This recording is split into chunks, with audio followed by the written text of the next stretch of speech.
नीरज मेहरा जी, आजमगढ़ का जिक्र कर रहा हूँ। इसी तरीके अगर सुल्तानपुर की अगर बात करता हूँ तो यहाँ पर भी चीनी मिलों का मुद्दा है, यहाँ पर भी जो है विकास मुद्दा है जनता के नज़र में, और तमाम मुद्दों को लेकर केंद्रीय मंत्री मेनका गांधी पर भरोसा जताया है बीजेपी ने। और इसी की अगर बात करते हैं तो राम भुवाल निषाद को समाजवादी पार्टी ने प्रत्याशी बनाया है और उदयराज वर्मा को बीएसपी ने प्रत्याशी बनाया है। किस तरीके से देखते हैं इस सीट को, और यहाँ पर जो स्थानीय मुद्दे हैं उसको लेकर जनता के सामने क्या कुछ बड़ी चुनौतियां हैं और किन मुद्दों पर कहीं ना कहीं बात होती हुई नजर आ रही है? नीरज मेहरा जी। देखिए शोभित जी, एक चीज समझने की बात यह है कि सुल्तानपुर से भी टिकट दिया गया है मेनका गांधी जी को, और वरुण गांधी जी का टिकट भारतीय जनता पार्टी ने काट दिया है। ये एक सोची समझी रणनीति के तहत है, और उसका नतीजा ये है कि अभी 2-4 दिन पहले ही वरुण गांधी जी ने जनसभा में एक बयान दिया कि देश के प्रधानमंत्री बताए कि 1 करोड़ से अधिक नौकरियां भारत सरकार में अभी खाली हैं, तो सरकारी पदों पे जानी है, और 75 लाख के लगभग राज्यों में नौकरियां बकाया हैं। वोट डालने से पहले जनता ये प्रधानमंत्री से पूछे।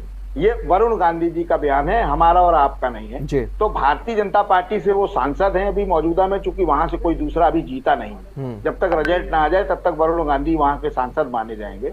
और इस तरह की बातें आ गई हों तो मेनका गांधी क्योंकि पिछली बार बहुत अच्छे लंबे मार्जिन से नहीं जीती थी, बहुत ज्यादा मार्जिन नहीं था, मुझे लगा 10-12 हजार वोट से ही जीती थी, 15 हजार संभवतः रहा होगा।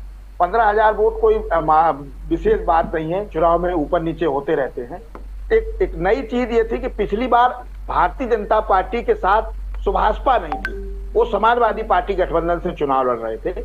और इस बार चूंकि सुभाषपा उनके साथ आई है, तो क्या सुभाषपा उनको कई सीटों पर फायदा दिला पाएगी, ये खुद भी जीतने में सक्षम है कि नहीं है? क्योंकि सुभाषपा के हैसियत का अंदाजा हमने अभी हाल में ही उत्तर प्रदेश में घोसी का उपचुनाव हुआ था विधानसभा का, वहां देख लिया, जहां उत्तर प्रदेश सरकार के 14 मंत्री और 15 में खुद मुख्यमंत्री लगे रहे, और सुभाषपा के राष्ट्रीय अध्यक्ष बड़े लंबे लंबे दावे जो है करते रहे कि हम चुनाव जिता देंगे, इतना राजभर वोट है और ये हो जाएगा। और वहां अकेले शिवपाल यादव ने जाके पूरे क्षेत्र को संभाला और घर घर जाके उन्होंने अपनी वोट मांगे, और जनता ने उनकी बात को सुना और वो सीट समाजवादी पार्टी उपचुनाव जीत गई। उपचुनाव चूंकि बेसिकली सत्ता पक्ष का ही होता है, बहुत मुश्किल होता है कि आप जीत पाए, बड़ा टेढ़ा काम होता है, क्योंकि जनता भी ये चाहती है कि हमारा विकास तो सरकार करेगी, जहां हम सरकार जिनकी है तो हम सरकार को क्यों ना वोट दें, हम वंचित क्यों रहे।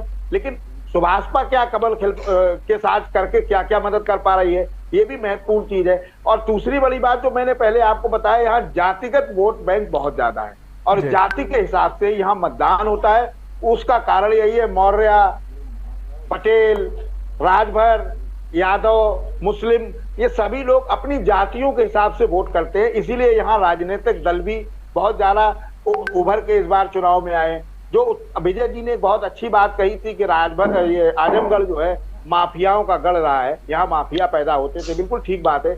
यहाँ अबू सलेम और दाऊद इब्राहिम जैसे लोग इसी आजमगढ़ से निकले हैं।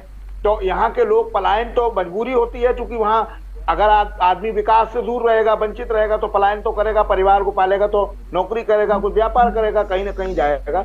लेकिन आजमगढ़ चूंकि समाजवादी पार्टी की परंपरागत सीट रही है, और समाजवादी पार्टी के अखिलेश यादव ने जब इस सीट छोड़ी थी तो उपचुनाव में धर्मेंद्र यादव यहाँ से चुनाव हारे थे। जैसे मैंने पहले कहा कि उपचुनाव ज्यादातर सत्ता का होता है, तो कोई बड़ी बात नहीं है। लेकिन जो विजय जी ने बहुत इंपॉर्टेंट बात कही कि हमारे घर में फंक्शन है, शादी है, कोई गम का माहौल है, कोई चीज है, तो वहां निश्चित रूप से भारतीय जनता पार्टी के प्रत्याशी वहां नहीं पहुंच पाए। इससे भी जनता में काफी नाराजगी है।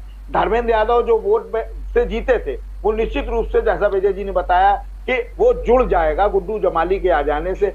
लेकिन समाजवादी पार्टी और इंडिया गठबंधन का जो वोट बैंक है, इंडिया कांग्रेस का जो वोट बैंक है, वो भी धर्मेंद्र यादव को प्लस जाएगा। तो ये सीट को माना जा रहा है कि ये धर्मेंद्र यादव जीत सकते हैं, ऐसे कयास लगाए जा रहे हैं। क्योंकि अभी तो सबके फैसले जो है ईवीएम में कैद हो जाएंगे और 4 तारीख को ही पता चलेंगे पाठक जी। लेकिन जो हम फिर उसी बात पे आते हैं कि देश हो या उत्तर प्रदेश हो, आप जमीन, बिजली, पानी, बेरोजगारी, सड़क, विकास, पुल, नाली, इन सब पे विकास की बात क्यों नहीं कर रहे? आप हिंदू मुसलमान और इन सब बातों को छोड़िए, देश की जनता जो चाहती है आपसे सुनना। आप 10 साल देश के प्रधानमंत्री रहे, आप बताइए क्या आपने विकास किया? तो मूलभूत समस्याओं को नहीं देख रहे हैं, नीरज विकास की मेहरा जी, बात बिल्कुल नहीं मैं आपके करेंगे, पास आऊंगा, बेरोजगारी समय की थोड़ा बात सा नहीं कम है, एक करेंगे, सवाल पर महंगाई और की थोड़ा बात सा नहीं करेंगे, बात नए करना नए चाहूंगा। जुमले ले आएंगे और जुमलों पे चुनाव लड़ा जा रहा है। तो मुझे बिल्कुल नहीं लगता कि इस तरह की बात होनी चाहिए, और जनता चूंकि समझदार हो चुकी है तो वो अपने तरीके ठीक से है, फैसला ले रही है, और ठीक है, इसका रिजल्ट आपको 4 तारीख को देखने का बिल्कुल 4 मिलेगा। जून को लेकिन नतीजे निश्चित हैं रूप वो से बहुत कुछ ऐसा साफ मैंने कर देंगे। कयास लगाया कि उत्तर प्रदेश के नतीजे चौंका देने वाले होंगे। पाठक बिल्कुल जी। बिल्कुल